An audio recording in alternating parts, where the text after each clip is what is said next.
Hello, my friends, and welcome back. Thank you very much for being with me again today.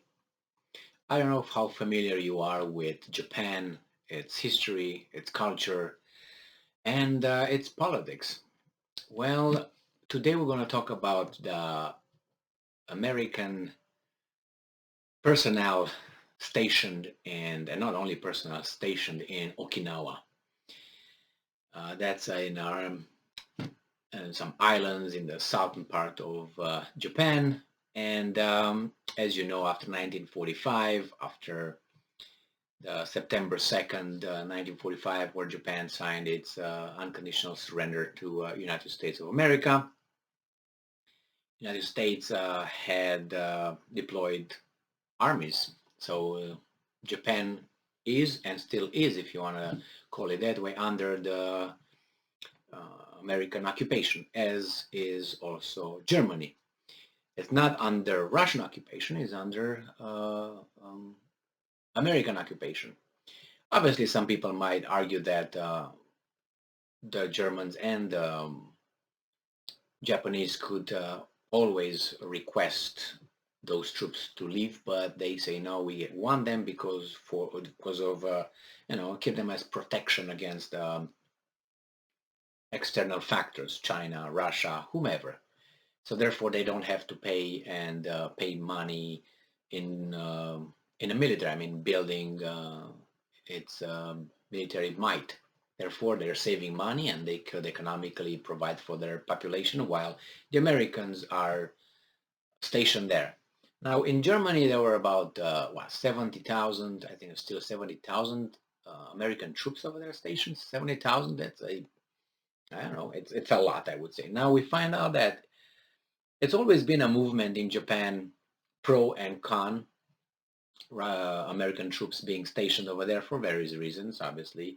First, why do you need them? The other one's, well, for protection. Well, why don't we do this? So, on the other hand, if you have troops of another country on your territory, it could show a lot of friendship between and trust. The problem is there are no Japanese troops in the United States, so they can't be that. So it can't be. You might say, yeah, the Americans would allow them. I don't think so. And nevertheless, maybe. Who knows? I don't want to talk about scenarios here, but I just did. The problem is, um, on the other hand, protection. Well, then you give protection from those guys, but potentially you are under their occupation if they really want to do something. They don't have to because they have their politicians probably in their pocket. So we have this article from Associated Press by Mari Yamaguchi from June 23rd, 2022. 77 years after battle's end, Okinawa wants U.S. base reduced. I think they want them to go or something. Okinawa marked the 77th anniversary Thursday of the end of one of the bloodiest battles of World War II, with the governor calling for a further reduction of the U.S. military presence there as local fears grow that the southern Japanese islands will become embroiled in regional military tensions. Well, they want them out, but I told you, little by little, you just don't jump to the request just like that. You scare the little fish. So the battle, please,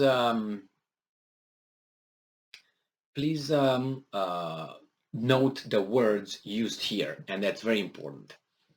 So these are the terms. The Battle of Okinawa killed about 200,000 people, nearly half of them Okinawan residents. Residents, not civilians, residents. Maybe there were part of them in the army, but you see how they picked residents.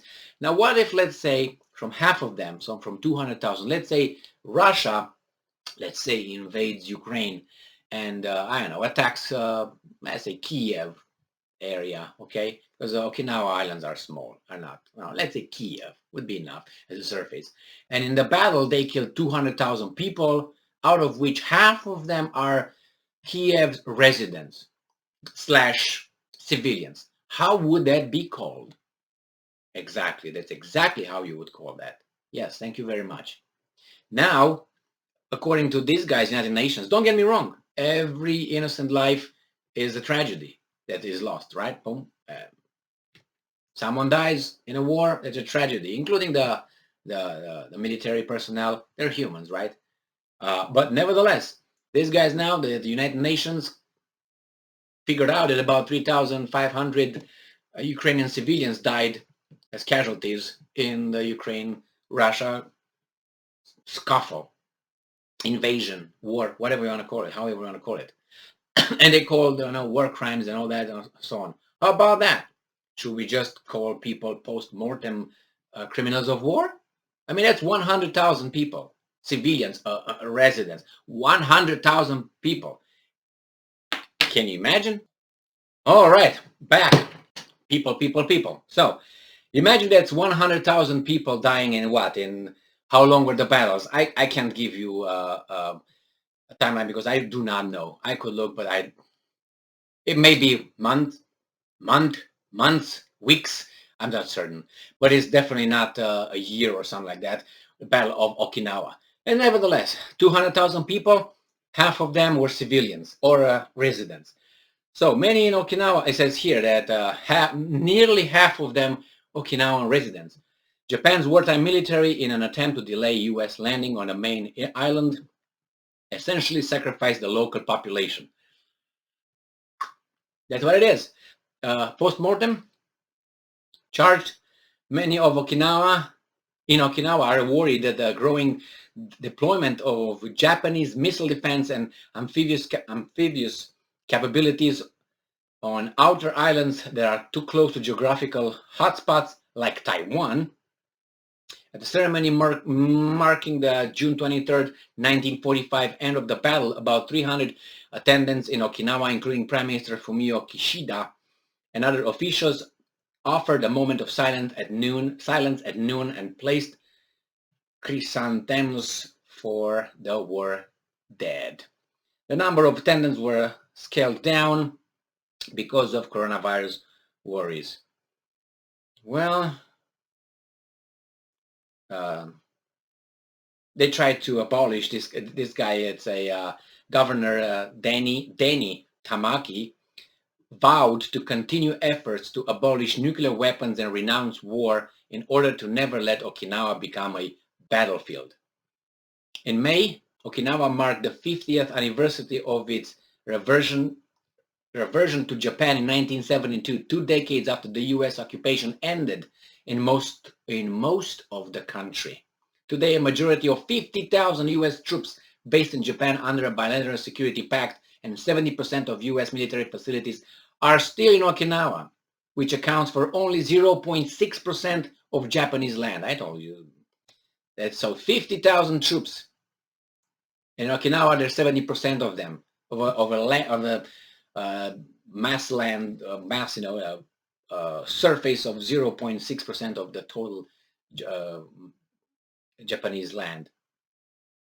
And because of the U.S. bases, Okinawa faces noise, pollution, accidents, crime related to American troops. Is that the most important thing? You're occupied. That's the most important thing. Crime and that, yeah, okay, it is. Well, they missed the main point. U.S. military bases, as well as more support for islands, they request. They acknowledge the need of them and so on. But then they feel behind their 27-year U.S. occupation. So there's no more U.S. occupation, they take it, but they have over there people stationed, 50,000.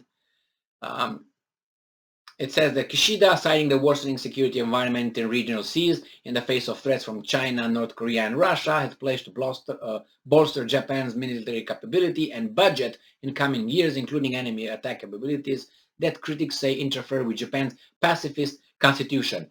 Ratified by whom? They wrote it, but then they gave it to the Americans and say, yeah, that goes away. This goes away. You can keep this. You got to put this. That's always written. Don't believe me?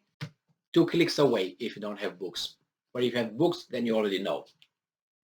So yeah, 50,000 people over there and not on an occupation. And then they mentioned China, North Korea, and Russia. All these things are not, all these guys, if tomorrow, let's say United States will not exist, will be on the map. No United States. I guarantee you that Japan will have a better relations with all three of them. I guarantee you that. Look at the Middle East right now. Erdogan with Salman and all that. They're not angels whatsoever. But they will be able to talk. Or do you think that China will invade Japan? You know, or what? North Korea is going to hit Japan? Why is North Korea doing all this, rockets and all that? Yells louder so everybody stays away from them. They don't have expansionist, oh yeah, they want a South Korea. If they want a South Korea, they would have tried to take it. Why would they want a South Korea? It's to what? To conquer it, to do that? It's a possibility. But I think that a lot of animosity in certain regions on this planet are fueled by external influence and factors. It's not the Kuril Island that could have been solved. The problem between Taiwan and, I'm sorry, South Korea and Japan could have been solved, even with China. But, or at least a different conversation instead of threats and sanctions and all that. But that's the style. It seems like that's the way the world functions, unfortunately. Thank you very much for being with me again today. Stay strong, stay smart, look for the truth, and be just.